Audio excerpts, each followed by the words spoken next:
چھڑایا ہم نے، تیرے کعبے کو جبینوں سے بسایا ہم نے، تیرے قرآن کو سینوں سے لگایا ہم نے، پھر بھی ہم سے گلا ہے کہ وفادار نہیں، ہم وفادار نہیں تو بھی تو دلدار نہیں۔ اب جواب سنیے، جواب اب ادھر سے آتا ہے، لہجہ اقبال کا ہے، وہی لفظ ہے، صرف صیغہ بدلتا ہے، آواز آ رہی ہے۔ صفائے دہر سے باطل کو مٹایا کس نے، نوع انسانی کو غلامی سے چھڑایا کس نے، میرے کعبے کو جبینوں سے بسایا کس نے، میرے قرآن کو سینوں سے لگایا کس نے، تھے تو آبا وہ تمہارے ہی مگر تم کیا ہو، تھے تو آبا وہ تمہارے ہی مگر تم کیا ہو، ہاتھ پہ ہاتھ دھرے منتظر فردا ہو،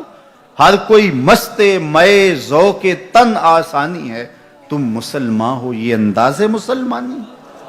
حیدری فقر ہے نئے دولت عثمانی ہے، تم کو اسلاف سے کیا نسبت روحانی ہے، وہ معزز تھے زمانے میں مسلمان ہو کر، تم خار ہوئے تارک قرآن ہو کر۔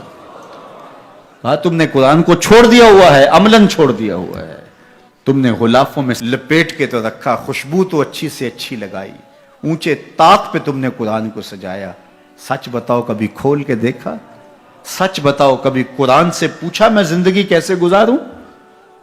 بھیڑ بن جائے مشکل بن جائے تو مشاورت کرتے پھرتے ہو، کبھی وکیلوں سے پوچھتے ہو، کبھی ماہرین سے پوچھتے ہو،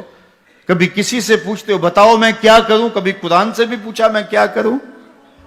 یہ مصیبت کیوں آئی میرے اوپر قرآن تو بتا، میری کوتاہی کیا تھی، پھر قرآن بتائے گا کہ تو نے رب کا دامن چھوڑا تو آج رسوا ہو رہا ہے۔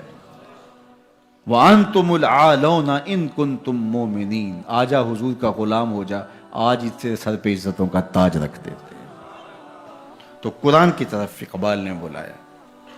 اور ان کا سارا فکر و فلسفہ اس کے ارد گرد گھومتا ہے۔ بلکہ میں آپ کو ایک بات بتاؤں، یہ کسی نے نہیں کہی، یہ کتنی بڑی بات ہے۔ اقبال نے کہا کہ اگر میں نے قرآن کی تعلیمات سے ہٹ کے ایک حرف بھی کہا ہو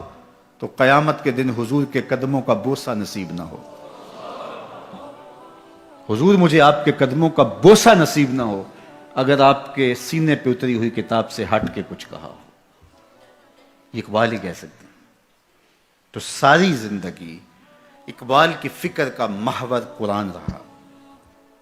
اس کتاب سے جڑو گے تو زندگی پا جاؤ گے۔